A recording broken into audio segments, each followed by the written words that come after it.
Fala galera, eu me chamo Bruno Benevides e esse é mais um vídeo aqui do canal do Professor Bené. No vídeo de hoje vamos dar sequência à nossa correção de questões do Enem. De vez em quando eu vou pegando e aproveitando alguma questãozinha ou outra, né, que eu me deparo e eu acho interessante e venho aqui para compartilhar com vocês, principalmente aquelas que possam trazer aí um pouco mais de dificuldade para os alunos e que eu sinto que meus alunos também tenham tido algum tipo de dificuldade. Eu falo, opa, então essa aqui eu acho que vale a pena compartilhar. E essa questão que eu vou trazer aqui na tela é uma delas. Bom, é uma questão que caiu no Enem de 2016. Então é uma característica, que é uma questão bem característica assim do Enem, ou seja, texto, ok?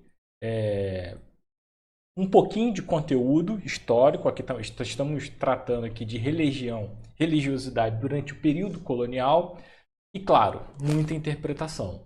Então, essas são as características da prova do Enem. Tudo bem? Então, vamos lá, galera. Vamos ler aqui com vocês o enunciado. Eu sempre tenho aqui como estratégia começar lendo o enunciado comando, chamado comando da questão, antes mesmo de entrar para o texto. Então, vamos passar aqui rapidamente, vamos enfrentar aqui o enunciado, né?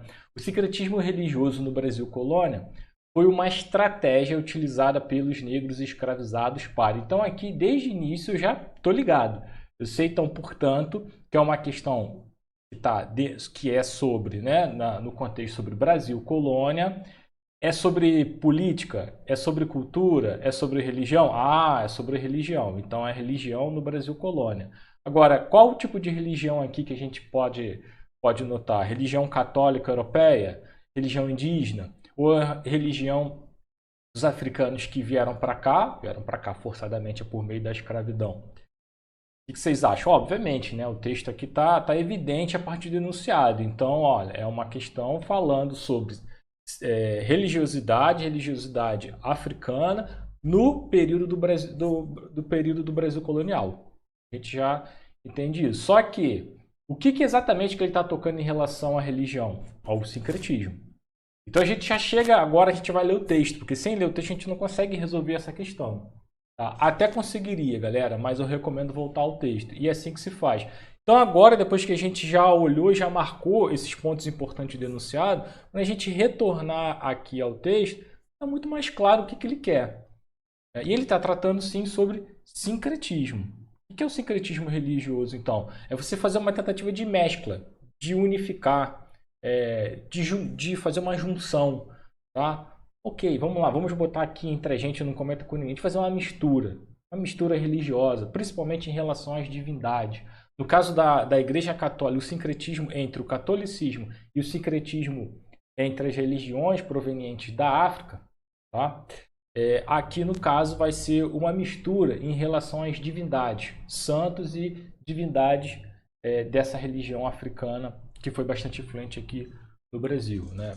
Estou me referindo aqui a Umbanda, a Candomblé. Isso é muito complicado porque é um grande processo histórico em relação a isso e essas religiões vão se desenvolvendo, vão sofrendo modificações, alterações, como tudo na sociedade, inclusive também em relação ao cristianismo, ao Islã, entre outras questões religiosas. Então vamos em frente. Ó.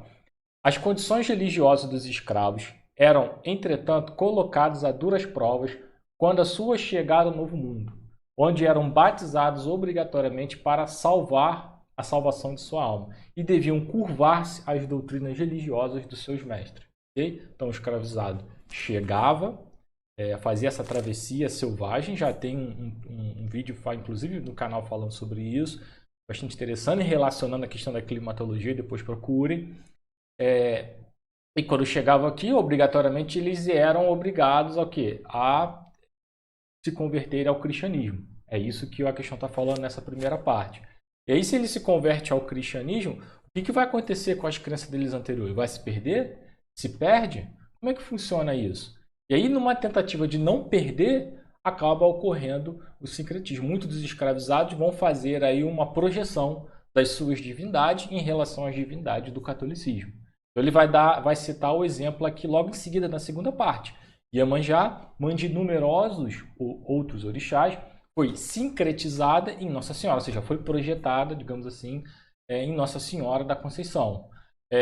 Nanhã Buruca é a mais idosa das divindades das águas, foi comparada, né, projetada aí em Santa Ana, mãe da Virgem Maria. Então esse é um texto aqui do Verger, que foi um teólogo muito importante aí, que estudou as africanidades e religiões de matriz africana no Brasil, ok?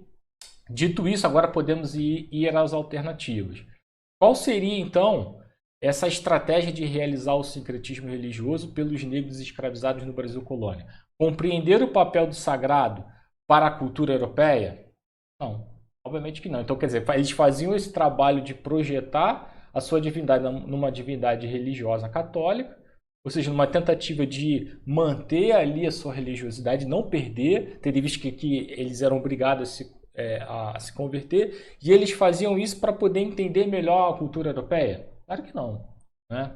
B. Garantir a aceitação pelas comunidades dos convertidos. Ou seja, qual comunidade dos convertidos? No caso aqui, as comunidades escravizadas que haviam sido convertidos forçadamente, como a gente acabou de ler. Então, essa tentativa de fazer esse sincretismo é para que esse novo grupo de negros convertidos pudessem agora aceitar melhor ali a religiosidade cristã. Não é isso. Eu acho que, inclusive, quem é saber aqui é um ponto, inclusive, de confusão por parte dos meus alunos, tá certo? Dá uma certa confusão em relação a isso. Mas não esse é o ponto aqui. Não era para facilitar o caminho desse novo convertido, desse negro novo africano convertido no mundo cristão. Não é essa a intenção. A intenção aqui é preservar as crenças e a sua relação com o sagrado. Então, portanto, a letra C é a alternativa.